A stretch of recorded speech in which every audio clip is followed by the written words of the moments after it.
can run the offense through Chris and get some backdoor plays. He's a lot like Miller as far as passing. Free throw split. Test. Kevin Martin moving without the ball. Couldn't quite finish. Monta pushing, running with Barron, catching, and finishing. In the meeting in Sacramento. But Harrington's got Miller here, and Jackson giving up a fair amount of bulk to his former Pacer teammate. Artest staying with it.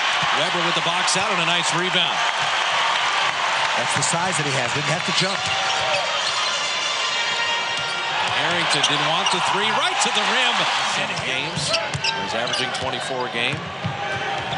Aaron knocking that away. Loose ball to Barron. Foot race with Miller. Into the rim to lay it up and in. Getting after it defensively. They're creating that tempo. See, Reggie Theus has a mindset to work on this Artest-Jackson matchup. How many deflections and steals have they already had? Another one with Harrington. And Barron to Montrose. Bibby, nice baseline finish. Well, 6.5 years in Sacramento. Those are the glory years. The 4 years straight, never averaged less than 23 in the open court, but in the mid-range, in the half-court, he's been just spectacular. Well, Reggie Miller said the other night that he's going to be maybe a bit better mid-range jump shooter than Rick Hamilton. Which is about as good as you could mention. Is Monta high for the rebound. Weber and Artest behind the play. Barron draws the block and puts it up and in. And their points coming fast break variety. Two-man game, Bibby and Artest. And Bibby is driving by all the Warriors. It'll be Jackson or Barron. Bibby is getting to the rim like we rarely have ever seen him do.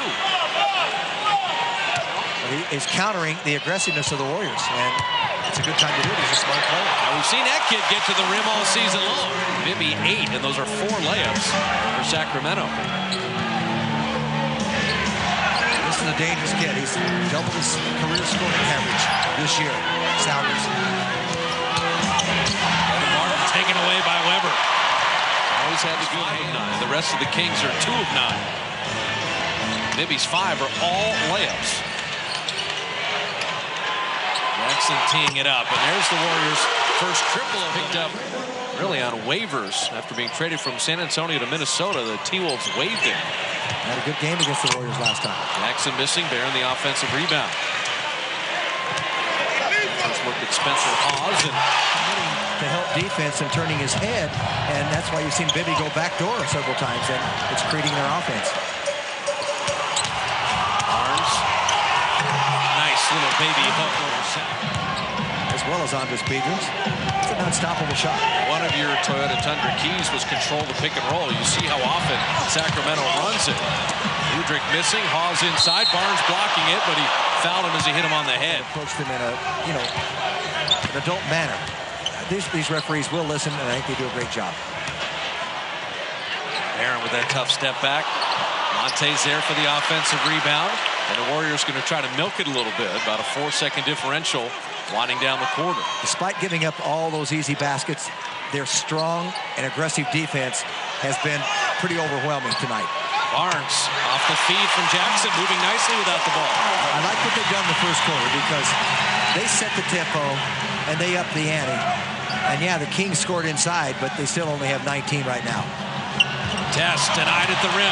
Barnes in a foot race at 2. At 1 for 3, and that will do it. But after allowing Chicago 32, they hold the Kings to 19 on 36% shooting. The Warriors rack up 28 on 54% shooting and a first quarter lead, something they'd be more than happy to take after the first 12 minutes. They're trying to win a few home games in a row heading into the All-Star break.